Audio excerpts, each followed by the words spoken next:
गोटे पहाड़ घेरा विराट बड़ जंगल मझिरे गोटे गुंफाटे थाए। से गुंफारे सिंह और सिंही दुई प्राणी महा आनंद रे रहुथिले। से माने जेतेबेले बनर राजा और रानी से बा काहाको काहेकि भय करिवे। से जाहाको जेउटे पाउथिले शिकार करी खाउथिले।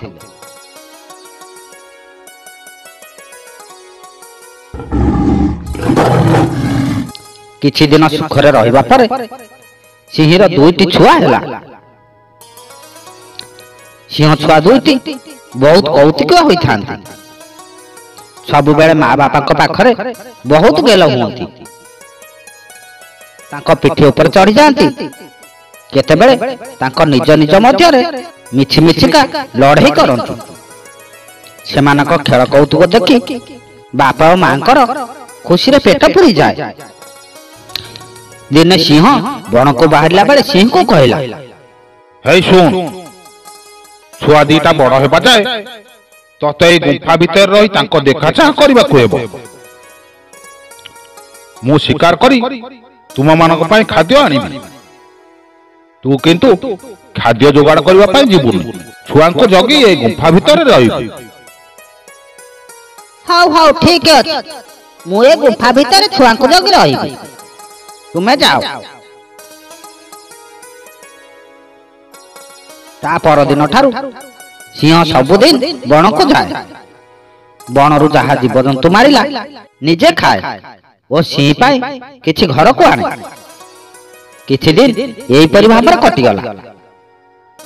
दिने सिंह को कौनसी शिकार भी मिलिला नहीं।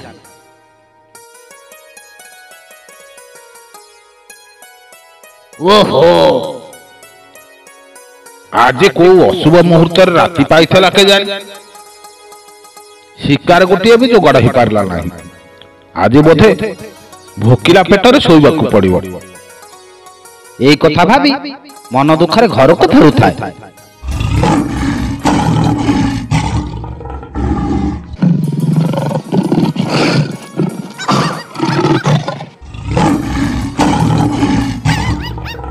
से देखिला बाटरे बिलुआ छुआटे बुलुछि।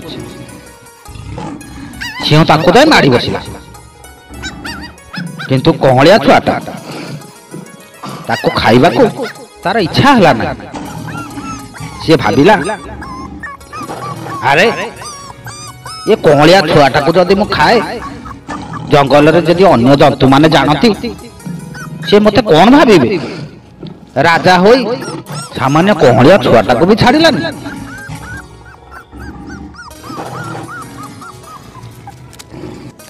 यह भाभी से ताको पाटी रे कामुड़ी धरी घर को आनिला।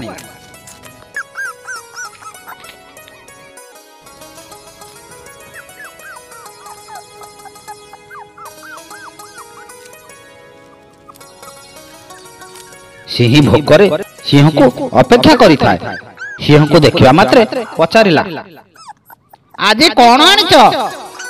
बिलुआ छुआटा को सिंह आगे रखी देई सिंह कहला, आज शिकार किछि मिलिला ना। वर्षा को फेरिया बाटरे ये बिलुआ छुआटे को पाइली। या को खाई आजिटा संभालिनी।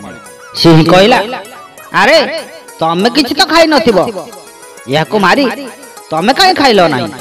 सिंह कहला, एडे टिके छुआटे को मारिबाकू मोर इच्छा हला। तुमर जदि इच्छा न हला मु केमिति मारिबी? मोर तो ए भली दुईटी कोंडिया छुआ अछंती।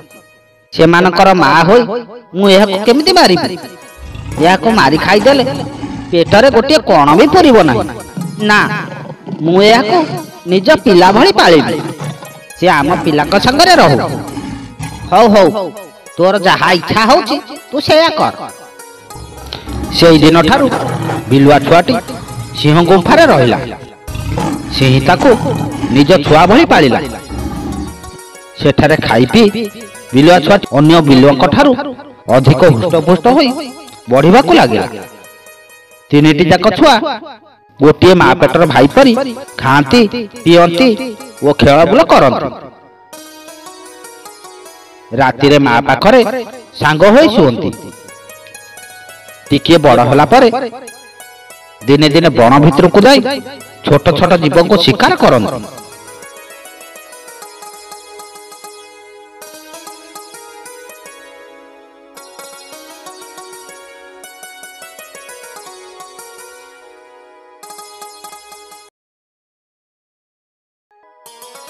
ଗୁମ୍ଫାକୁ ଫେରି ଆସିଲେ ମା ସିଂହୀ ସେମାନଙ୍କୁ ବାଟିକି ଖାଇବାକୁ ଦିଏ। ନିଜ ଛୁଆ ପ୍ରତି ଅଲଗା ବିଚାର କରେ ନାହିଁ। ଏହା ଦ୍ୱାରା ବିଲୁଆ ଛୁଆ ମନରେ ଧାରଣା ଆସିଗଲା ଯେ ସେ ଓ ତାର ଦୁଇ ଭାଇ ଏକା ମା ପେଟର।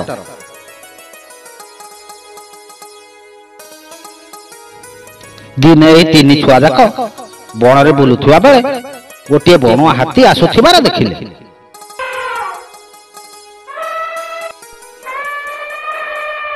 ତାକୁ ଦେଖିଲା ମାତ୍ରକେ ସିଂହ ଛୁଆ ଦୁହେଁ କେଶର ଖୁଲାଇ ଦେଇ ଘାଉ ଘାଉ ଗର୍ଜନ କରି ହାତୀ ପାଖକୁ ମାଡ଼ିଗଲେ।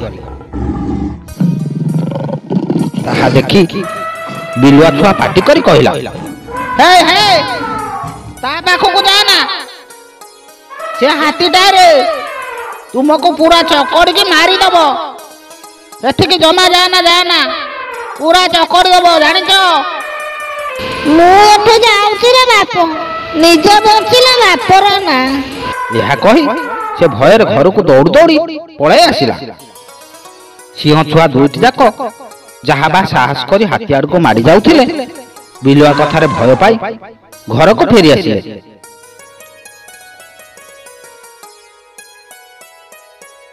ଗୁମ୍ଫାରେ ପହଞ୍ଚି ସେ ଦୁହେଁ ମାକୁ କହିଲେ, ମା ଏ ମା ମା ମା, ଆଜି ଆମେ ଗୋଟିଏ ବଡ଼ ହାତୀ ଦେଖି ତାକୁ ମାରିବାକୁ ଯାଇଥିଲୁ, କିନ୍ତୁ ଆମକୁ ଏ ଭାଇ ଡରାଇ ଦେଲା। ଏ ଭାଇ ଭାରି ଛେରୁଆ, ଭାରି ଭୟାଳୁ। এই କଥା ଶୁଣି ବିଲୁଆ ଛୁଆକୁ ବହୁତ ଅପମାନ ଲାଗିଲା।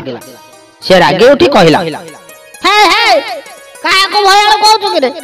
ତୁ କଣ ଏଡେ ସାହସୀ? ଆସିଲ ଏଠିକି ଦେଖିବା କାହାର କେତେ ବଳ। ଏହା କହି ସେ ତା ଭାଇମାନଙ୍କ ସଙ୍ଗେ ଲଢ଼େଇ କରିବାକୁ ଧମକ ଦେଲା। ସିଂହୀ ଜାଣିପାରିଲା ଏ କଳିର ଫଳ କଣ ହେବ। ତା ପୁଅ ଦୁହେଁ ବିଲୁଆକୁ ନିଶ୍ଚୟ ମାରି ପକାଇବେ।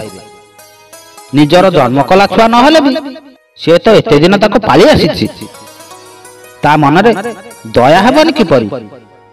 ସେ ବିଲୁଆ ଛୁଆକୁ କୋଳକୁ ଭିଡ଼ି ନେଲା ଓ କହିଲା, ଭାଇମାନଙ୍କୁ ଏମିତି କହିବା ତୋର ଠିକ ନୁହେଁ। ତୁ ତ ବଡ଼, ତୁ ତାଙ୍କୁ ବୁଝେଇବୁ। ତୁ ତାଙ୍କୁ ଏମିତି କଳି ପାଇଁ ଧମକ ଦେଲେ ଏଇଟା କଣ ଠିକ ହେଉଛି ବାପା?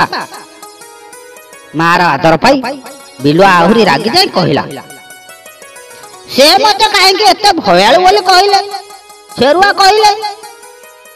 ମୋ ଠାରୁ କଣ ସେମାନଙ୍କର ବେଶୀ ବଳ, ବେଶୀ ସାହସ ଅଛି?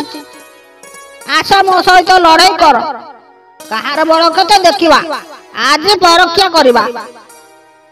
ଆଉ ଯଦି ମତେ ଥରେ ଏମିତି କହିବ ନା, ମାରିକି ଦି ଜଣଙ୍କୁ ପୁରା ପଦା କରିଦେବି।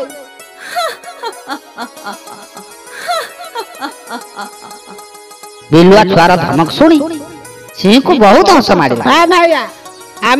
ସେ ବିଲୁଆ ଛୁଆକୁ କହିଲା, ତୁ ସେମିତି କହନା ରେ ପୁଅ, ମୁଁ ଜାଣେ ତୋର ବହୁତ ସାହସ ଅଛି, ବହୁତ ବୁଦ୍ଧି ଅଛି, କିନ୍ତୁ ତୋ ବଂଶରେ କେହି ହାତୀ ମାରିବା କଥା ମୁଁ ଶୁଣି ନାହିଁ।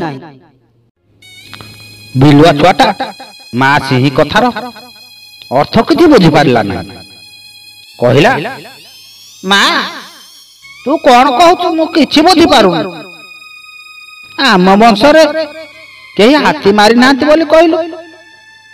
ସିଂହୀ କହିଲା, ଶୁଣ ବାପା, ତୁ ତ ଭାଇମାନଙ୍କୁ ମାରିଦେବୁ ବୋଲି କହୁଛୁ, ତାହା ଅସମ୍ଭବ।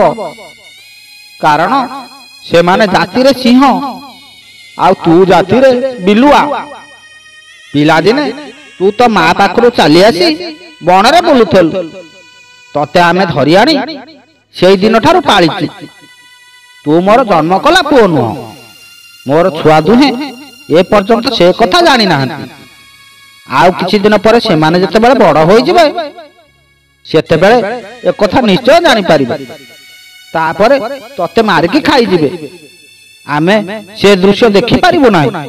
ତେଣୁ ତୁ ଏତିକି ବେଳୁ एठू छाड़ी पळई जा तो जाति भाई सांगरे खुशी रह। यही कथा शुणी बिलुआ छुआ भयर थरिबा को लागला। से कि आउ सेठारे रहे प्राण भयर बण को दौड़ी दौड़ी पळाइला। सेई दिन ठारू बिलुआ मेल रे समय कटाइला एवं खुशी रे रहिला। बंधु जे जहा सीए सेया ही रहिबो। काच कांचन मणि मिसिकी रहिले मध्य स्वभाव अलग अलग रहिबो।